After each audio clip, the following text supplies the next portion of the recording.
Имам повик до министерот за здравство. Родилката од Дебар, Илди Свеаповска, која остана без матка, бубрек и јајник, јавно го повикува министерот за здравство Фатмир Меджити да не замишува пред нејзиниот случај, оди како што вели, вадењето на органи не е шега.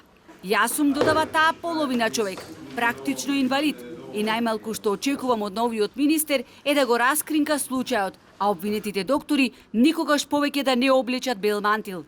Имам повик до министерот за здравство, како што ги гледа сите случаи за анестезиологот, за Јана и за малото бебе, да има слух и за мојот случај и да реагира до лекарската комора и до надлежност кај што му е да побара за одземање на лиценците на овие доктори. Што ми го направи ова? Денеска пред судот исказ даде единствениот сведок, медицинската сестра која работи како акушер во Струшката општа болница, раскажувајќи што се случувало на гинеколошкото одделение од моментот кога родилката ги добила првите болки, се до моментот кога била внесена во операциона сала, кога состојбата й се влошила. За Феапоска исказот на сведокот е само делумно точен. Јас барав да ме пуштат од болница, но не за да си одам дома, туку моите да ме однесат во друга болница, бидејќи знаев дека со мене нешто не е во ред.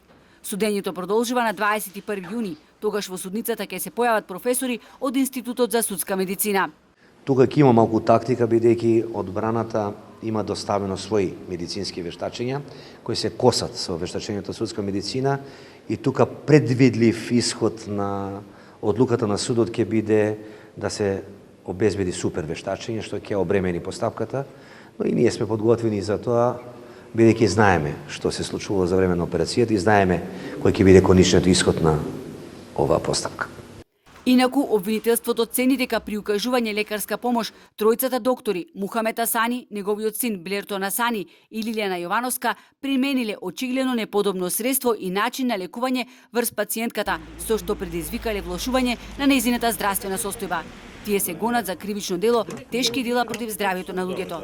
Скандалот со родилката се случи на 31 август 2020 година.